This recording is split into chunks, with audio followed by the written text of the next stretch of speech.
বোঝা দরকার যে আমাদের ইসলাম কোথা থেকে শুরু হবে, কিভাবে আমরা সংশোধিত হব, আমরা কোথায় ফিরে যাব। আমরা এই কথা সকলে জানি যে কোন একজন মানুষ নিজেকে মানুষের সামনে উপস্থাপন করার জন্য, তুলে ধরার জন্য তার নিজের পরিচয় নিজে জানা দরকার।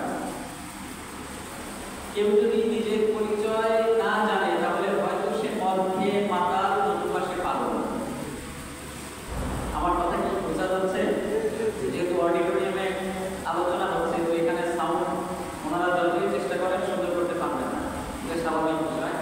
কারণ বিল্ডিং এর একটা নয়েজ আছে এবং এখানকার যে প্রতিধ্বনি সিস্টেম, এটার কারণে আওয়াজটা একটু সুন্দর হবে না, এটা স্বাভাবিক। আপনারা একটু খেয়াল করে বোঝার চেষ্টা করবেন ইনশাআল্লাহ। আল্লাহ তৌফিক দান করুন।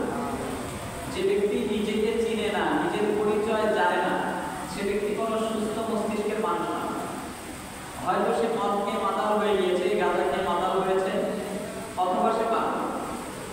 আর একটু স্পষ্ট করে বলি যে আমাদের কাউকে যদি জিজ্ঞাসা করা হয় যে ভাই আপনার নাম কি, আমি উত্তর দিলাম যে জানি না।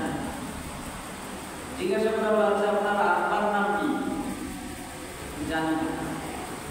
আপনার বাড়ি কোথায়, তাও জানি না। আপনি কোথা থেকে আসছেন, জানি না।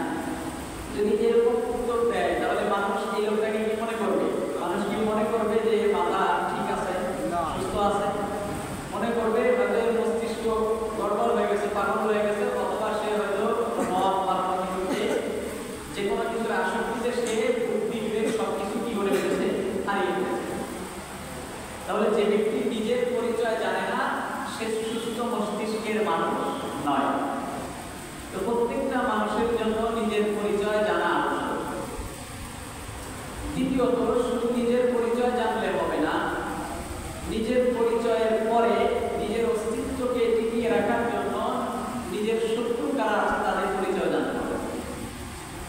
আমি শুধু আমাকে চিনি, আমার পরিচয় জানি, কিন্তু আমার পিছনে কে লেগে আছে, আমার বিরুদ্ধে কোন কোন ষড়যন্ত্র হতে পারে, আমার ব্যবসা বাণিজ্যের বিরুদ্ধে কে কে ষড়যন্ত্র করতে পারে, বা কে কে চুরি করার জন্য পেতে বসে আছে, ডাকাতি করার জন্য পেতে বসে আছে, এই বিষয়গুলি যদি আমি মোটেও না জানি এবং এটার প্রতি বিন্দু পরিমাণ কেয়ার না করি, এটাকে খেয়ালই না করি, তাহলে আমি অস্তিত্ব নিয়ে টিকে থাকতে পারবো।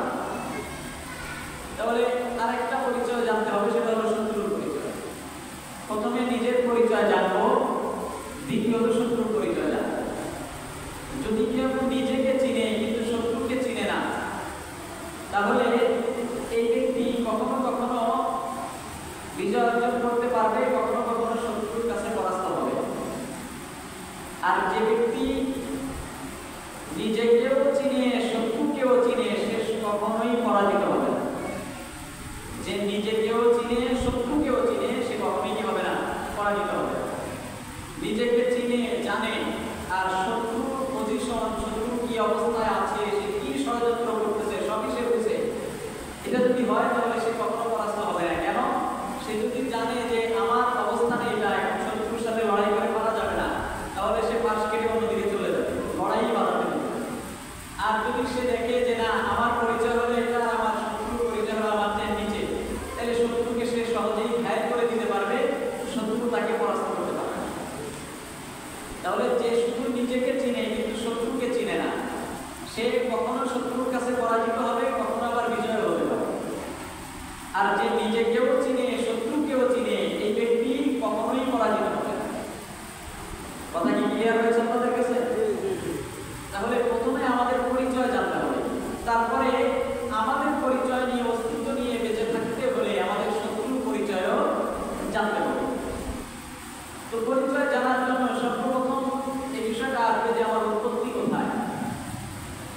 কেউ যখন নিজের পরিচয় দেয় তখন সবার আগে নিজের নাম বলে, তারপরে নিজের বাবার নাম বলে, কারণ আমার বাবার থেকেই আমি তার বংশধর। তারপরে নিজের এলাকা, নিজের স্থান বলে, তাই না? বাসস্থান কোথায়, বসবাস কোথায়, এটা বলে। তো আমরা এই গোটা দুনিয়া এক সময় ছিলাম না, তো আমরা এই দুনিয়াতে আস্তে আস্তে এসেছি।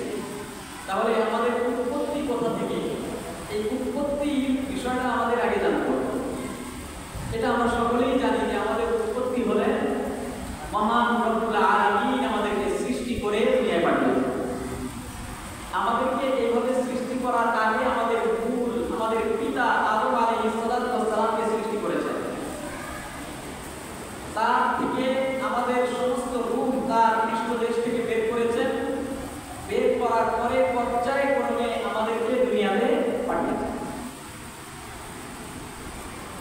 তাহলে আমরা জানলাম আমাদের উৎপত্তি, আমরা ছিলাম না, আমরা এলাম কোথা থেকে, আমাদের সৃষ্টি করেছেন মহান রব্বুল আলামিন। তাহলে আমরা আসলাম আল্লাহর কুদরতে, আল্লাহর ক্ষমতায়, আর আমাদেরকে পাঠালেন যিনি, তিনি বলেন আল্লাহ, তিনি আমাদের প্রতিপালক। তাহলে যিনি আমাদেরকে বানিয়েছেন, যিনি আমাদেরকে পাঠিয়েছেন, যে টেবিলটা আপনি বানিয়েছেন, টেবিল কিন্তু আপনার মাথার উপর কখনো নিজে নিজে চড়বে না। আপনি টেবিলকে যেভাবে ব্যবহার করবেন সেভাবেই ব্যবহৃত হবে। এই মাইক্রোফোন যে বানিয়েছে, এটাকে বানিয়েছে এটা দিয়ে কথা বলার জন্য। সুতরাং এই মাইক্রোফোন দিয়ে ভিডিও দেখা যাবে না, যাবে? নিজে চাইলে পারবে যে আমি ভিডিও দেখাই দিই? এটা পারবে না। যে বানিয়েছে, যেই মেকানিজম এটার মধ্যে দিয়েছে, যেই আপনার বিষয়গুলি এখানে সেট করেছে, এর বাইরে সে কিছু করতে পারবে না। সুতরাং আমাদেরকে বানিয়েছেন আল্লাহ পাক রব্বুল আলামিন। তাহলে সঙ্গত কারণেই আমাদের বিষয় হলো আমরা আল্লাহ পাক রব্বুল আলামিন যে জন্য আমাদেরকে বানিয়েছেন তার বিপরীত কাজ করতে পারবো না। এটা আমাদের দ্বারা করা কখনোই সমীচীন হবে না। যদিও আল্লাহ পাক রব্বুল আলামিন আমাদেরকে কিছু অপশন দিয়ে রেখেছেন, আমাদেরকে বলেছেন তোমাদেরকে রাস্তা দুটোই দেখাই দিলাম, ওয়াহাদাইনা নাজদাইন, দুটো রাস্তা দেখাইলাম, ভালো রাস্তা খারাপ রাস্তা উভয় রাস্তা তোমাদেরকে দেখিয়ে দিলাম। এখন এই উভয় রাস্তায় চলার মতো ক্ষমতা, এবিলিটিও তোমাদেরকে দান করলাম। এখন এই রাস্তায় চললে তুমি জাহান্নামে যাবে, এই রাস্তায় চললে তুমি জান্নাতে যেতে পারবে, পুরস্কৃত হবে। তো কোন রাস্তায় চলবা এটার জন্য তোমাকে বিবেক নামক একটা জিনিস দিয়ে দিলাম। এই বিবেক, এই আকল দিয়ে জ্ঞান অর্জন করো, আমার দেওয়া কোরআন থেকে শিক্ষা অর্জন করো, সেখান দিয়ে তুমি চলো। কোন রাস্তায় চললে তুমি সঠিক পথে যেতে পারবা, এটাই চলো। যদি চলো তাইলে নাজাত পাবা, আর যদি এদিকে চলো তাইলে নাজাত পাবা না। এই অপশন আল্লাহ দিয়ে দিল। তাহলে আমাদেরকে অপশন দুটা দিচ্ছেন এই কারণে যে দুটার যে কোনটাই মেনে নিতে পারো। এরকম আমাদেরকে আল্লাহ নামাজ পড়ার শক্তি দিয়েছেন, নামাজ না পড়ে শুয়ে থাকার শক্তি দিয়েছেন। আমাদেরকে আল্লাহ জবান দিয়ে ভালো কথা বলারও শক্তি দিয়েছেন, গালাগালি করারও শক্তি দিয়েছেন। নাকি দেন নাই? যে জবান দিয়ে গালাগালি উচ্চারণ হয় না? হয়। তো এখন আমি চাইলে গালাগালিও করতে পারি, চাইলে আমি ভালো কথাও বলতে পারি। যেহেতু আমাকে এই শক্তি দিয়ে দেওয়া হয়েছে, আর এর উপরেই আমার নেকি বদি লেখা হবে, আমার পুণ্য আর আমার পাপ এটা লেখা হবে। এই জন্য আমি এখন দুটাই যেহেতু পারি, তাহলে কি আমার জন্য উচিত হবে যে আমি দুটাই করবো? অথবা আমি ভালো কথা বাদ দিয়ে শুধু গালাগালি করবো?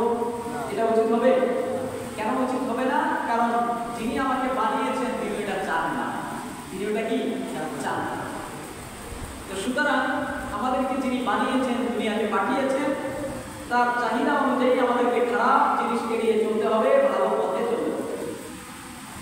আমরা উৎপত্তি কোথা থেকে এটা জানলাম, কিন্তু আমাদের বাড়ি কোথায়?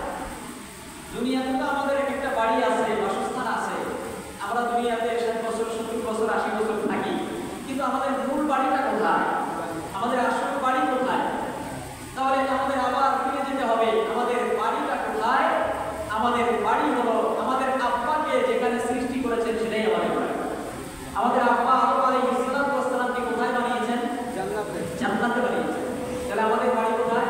জান্নাতে। জান্নাতে।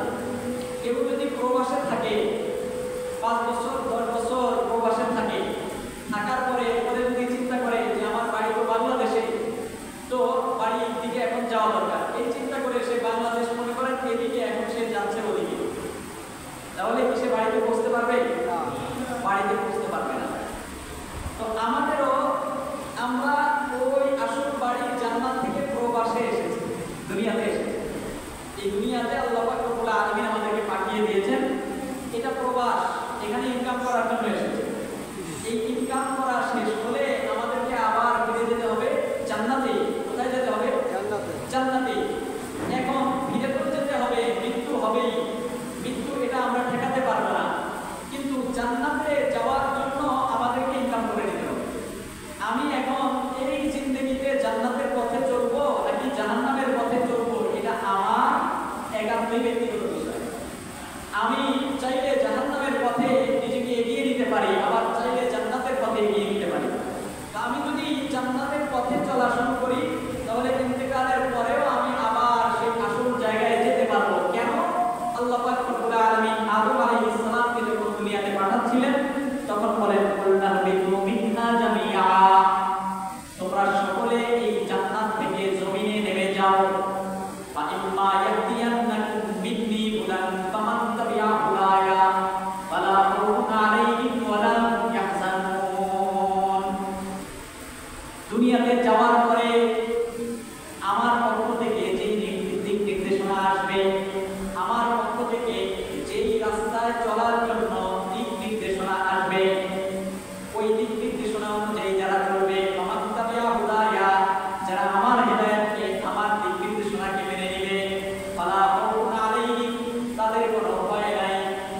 হবেই তাও ভয় নাই, ওয়ালা ইয়াহজানুন তারা দুঃখিত হবে না, তাদের কোনো দুঃখ নাই, ভয়ও নাই, দুঃখও নাই।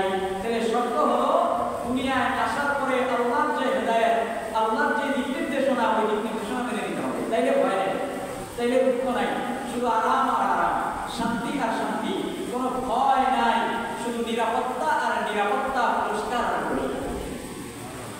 তো এখন এই পথে যদি চলতে হয়, আল্লাহ পাক রব্বুল আলামিনের হেদায়েতের অনুযায়ী যদি চলতে হয়, তাহলে আমাদেরকে আল কোরআন মুহাম্মদুর রাসূলুল্লাহ সাল্লাল্লাহু আলাইহি ওয়াসাল্লামের কাছে যেটা অবতীর্ণ হয়েছে, সেই আল কোরআন মুহাম্মদ সাল্লাল্লাহু আলাইহি ওয়াসাল্লাম যেভাবে ব্যাখ্যা বিশ্লেষণ করেছেন সেভাবে আমাদেরকে মেনে নিতে হবে। নিজের মন গড়া ভাবে মেনে নিলে হবে না। নিজে একটা মনে হইল বাস মন থেকে একটা ব্যাখ্যা আসলো, অনুযায়ী চলা শুরু করলাম, হবে না। কেন? মুহাম্মদুর রাসূলুল্লাহ সাল্লাল্লাহু আলাইহি ওয়াসাল্লাম আল কোরআনের ব্যাখ্যাকার, সুতরাং সেই আল কোরআনের ব্যাখ্যা তার থেকেই গ্রহণ করতে হবে। তিনি যেভাবে আমাদেরকে আমল করতে বলেছেন সেভাবে আমল করতে হবে, যেভাবে ঈমান আনতে বলেছেন সেভাবেই আমাদেরকে ঈমান আনতে হবে, সেটাই হলো আল্লাহর হিদায়াত। এই হিদায়াত অনুযায়ী যদি চলতে পারি তাহলে আমরা বাড়িতে ফিরে যেতে পারবো। আর যদি আমরা উল্টা পথ ধরি, ঢাকায় যাওয়ার চিন্তা করে চিটাগাংয়ের পথ ধরি, তাহলে ঢাকায় আর যাওয়া হবে না। তাহলে আমাদের সৃষ্টি হয়েছে আল্লাহ পাক রব্বুল আলামিনের থেকে, তিনি আমাদেরকে সৃষ্টি করেছেন, তিনি আমাদের সৃষ্টিকর্তা, তিনি ড্রাইভার, তিনি পরিচালক, তিনি লালন পালনকারী। সুতরাং তিনি যেদিকে চালান সেদিকেই চলতে হবে, তার বিপরীত দিকে চলা যাবে না। এটাই তো আল্লাহ বলেছেন, ওয়া মা খালাকতুল জিন্না ওয়াল ইনসা ইল্লা লিয়াবুদুন, আমি মানুষ এবং জিন জাতিকে সৃষ্টি করেছি কেবলমাত্র আমার উপাসনা করার জন্য, কেবলমাত্র আমার দাসত্ব করার জন্য। সে দুনিয়াতে গিয়ে আর কারো দাসত্ব করবে এই অধিকার আমি তাকে দেই নাই। এই দাসত্ব যদি আরেকজনের করে তাহলে তারা অবশ্যই শাস্তি পাবে। তো দুনিয়াতে আমি তাদেরকে পাঠিয়েছি, ওয়া মা খালাকতুল জিন্না ওয়াল ইনসা ইল্লা লিয়াবুদুন। তাহলে তিনি যেহেতু ড্রাইভার, তার কথাই চলতে হবে, ওটা দিকে চলা যাবে না। দ্বিতীয়ত আমাদের বাড়ি হলো জান্নাত, সুতরাং জান্নাতের পথেই ফিরে যেতে হবে, আসল বাড়ি জান্নাতে ফিরে যেতে হবে।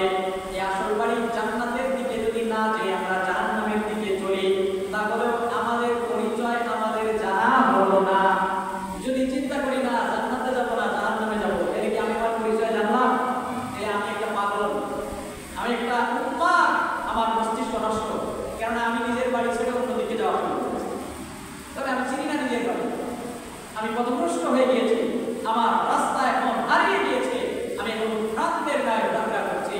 এটা আমার কাজ ছিল না, আমার কাজ হলো আমার বাড়ির দিকে ফিরে যাওয়া। কিন্তু সেই বাড়ির দিকে যে ব্যক্তি ফিরে যেতে না পারে, সেগুলো তো নিজেকেই চিনে না, সেগুলো তো নিজেকেই চিনে না, কারণ নিজের বাড়ি সে জানে না, নিজের বাড়ি জানে না, নিজের বাড়ি চিনে না, সেদিকে সে ফিরতে চায় না, তাহলে সে নিজের পরিচয়ই জানে না। সুতরাং সে হলো পথভ্রষ্ট, সে উন্মাদ। তো ফিরে যেতে হবে নিজের বাড়িতে। এখন সেই বাড়িতে যেতে হলে ওই বাড়িতে যাওয়ার জন্য